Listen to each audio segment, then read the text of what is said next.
নমস্কার, শুভ সকাল বন্ধুরা। আজকে বিপত্তারিণী পুজো। মা বিপত্তারিণী সবার মঙ্গল করুক এই কামনা করি। আমরা এই মন্দিরে যাওয়ার জন্য রেডি হয়েছি। আমার শাশুড়ি মা আগেই রেডি হয়ে সমস্ত পুজো জিনিসপত্র জোগাড় যন্ত্র করে মন্দিরে চলে গেছেন। আমাদের একটু দেরি হয়ে গেল।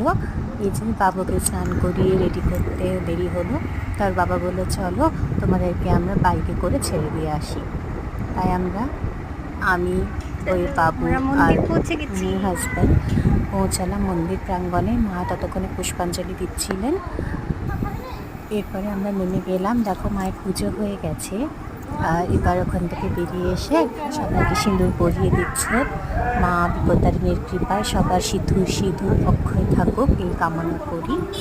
এরপরে আমি আর বাবু যাবো মন্দিরে প্রণাম করবো। চলো পুষ্পাঞ্জলি দেবো। আমি জিদ করছিল যে আমার হাতেও দক্ষিণা দাও, আমি পুরোহিত মশাইকে একটু তো অল্প কিছু দক্ষিণা ফাঁকিটা আমার কাছে ছিল। মন্দিরে আমাকে দেখাচ্ছে, বলো নাম বলো, ঠাকুর মশাইকে দিয়ে দিলাম ওর নামে সংকল্প করে দেওয়ার জন্য। দেখো সবাই পুজো দিয়েছে, মধ্যে আমাদেরও পুজো ছিল।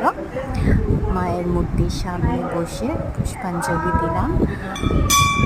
আমার বাবু ভক্তি করে প্রণাম করলো। তোমরাও ওদের আশীর্বাদ দিও। এই যে প্রসাদ পেয়ে তো বাবু খুব খুশি, ওখানেই খাওয়া শুরু করে দিয়েছে। আসলে ওর মিষ্টি খুব পছন্দ, সব সময় মিষ্টি চাইও খেতে। প্রসাদ পেয়ে বাবু তো খুবই খুশি। এরপরে আমরা এখান থেকে মন্দির থেকে বেরিয়ে যাবো। আজকে অনেক ভিড় ছিল। এরপরে একটু প্রসাদ খেয়ে জল খাবো।